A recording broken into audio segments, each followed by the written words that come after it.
Ilinioa. Okay. Sasa dada yangu ilinioa na napenda kumshukuru sana kwa sababu watu wengi jinsi wanavyomfahamu kwamba wanasema yule dada hajaokoka sijini na nini. No, yule kaokoka. Unaona Na ilinioa kabla hajaokoka mimi ndo nilikuwa namtumia voice za ulokole. Mimi hapa nilikuwa namtumia voice haki ya Mungu mimi hapa. Ndio kwanza kumtumia hasa kuna kila kitu unajivalisha cheo. Kwenye yopa umesema ndo kwanza kusikiza. Sasa hivi kwenye mambo ya kiroho tena inawezekana vipi hiyo? Ni mambo yalivyo. Hata ushahidi nao sinazo namba. Na voice yeye mwenyewe anajua. Ni mwandishi wa kwanza kabisa.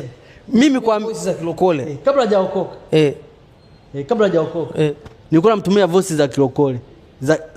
Nilikuwa subiri mimi. Kwa mimi nilikuwa nafuatilia mambo ya kiroho. Mimi nilichukua nikaa na namba Elinua. Kama roho ikaniambia kwamba wewe kaniambia huyu baada mimi ya kujifunza mambo ya mengi ya duniani na mtu akifa inakuwa nikasema ngoni nimtumie huyu labda kaja akaokoka.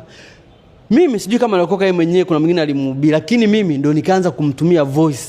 Akawa anasikiliza lakini anijibu. Nikimuuliza dada umesikiliza? Anijibu, anakaa kimya.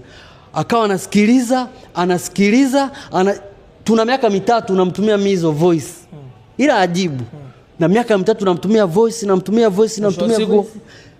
Mbona akaokoka. Sawa?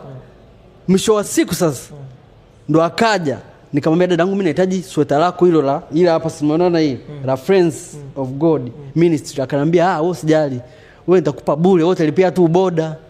Unaona kwa kama amenipa kama zawadi kama sadaka. Unaona kwa ninachoweza kusema akanipa ili sweta, t-shirt, akanipa na hela. Akanipa milioni 1.